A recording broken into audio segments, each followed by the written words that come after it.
ஒரு சிறிய கிராமத்தில் பசுமை தழவும் வயல்களுக்கு நடுவே வாழ்ந்தான் ஒருவன். அவன் பெயர் ராமு. அவன் தோட்டம் முழுக்க கரும்பு வயல்கள், காய்கறிகள். ஆனால் அவன் இதயத்தில் ஒரு தனிக்கனவு. அவன் வளர்க்கும் தர்பூசணிகள் மிகப் பெரிதாக, இனிப்பாக, உலகமே ஆச்சரியப்படும் அளவுக்கு வளர வேண்டும் என்று.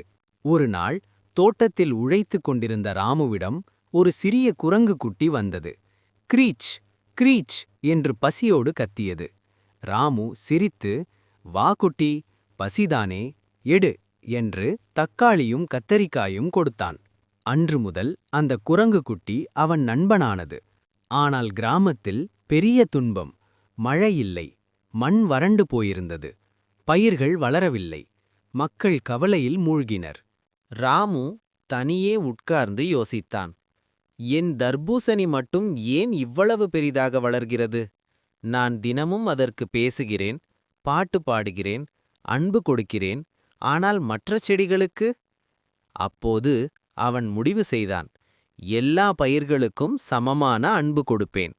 அதிகாலை எழுந்து ஒவ்வொரு செடிக்கும் தண்ணீர் ஊற்றினான். குரங்கு குட்டி உதவியது, மண்ணை தளர்த்தியது. கிராம மக்கள் சிரித்தனர். ராமு பைத்தியமா என்று கேட்டனர். ஆனால் ராமு சிரித்தபடி சொன்னான், இல்லை, இது அன்பு. அன்பு கொடுத்தால் எதுவும் வளரும். நாட்கள் சென்றன. ஒரு நாள் தோட்டத்தில் மிகப்பெரிய தர்பூசணி பழுத்தது. 2 பேர் தூக்க வேண்டிய அளவு. மக்கள் ஓடி வந்து ஆச்சரியப்பட்டனர். ராமு அதை வெட்டி எல்லோருக்கும் பகிர்ந்தான். சுவை அற்புதம். அதே அன்பால் மற்ற பயிர்களும் வளர்ந்தன.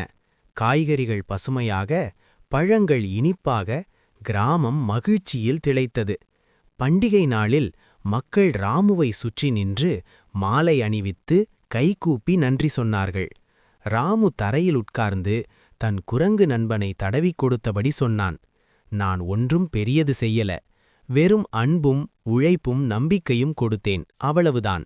நண்பர்களே, வாழ்க்கையில் எதை வேண்டுமானாலும் சாதிக்க பெரிய பணம் தேவையில்லை, பெரிய ஆதரவு தேவையில்லை.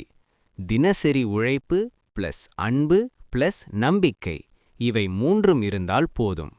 ஒரு சிறிய தோட்டம் கூட மாறலாம். உங்கள் வாழ்க்கையும் மாறும். நீங்களும் உங்கள் கனவுகளுக்கு தினமும் கொஞ்சம் அன்பு கொடுங்கள். பாருங்கள், அது எவ்வளவு பெரிய வெற்றியாக பழுக்கும்.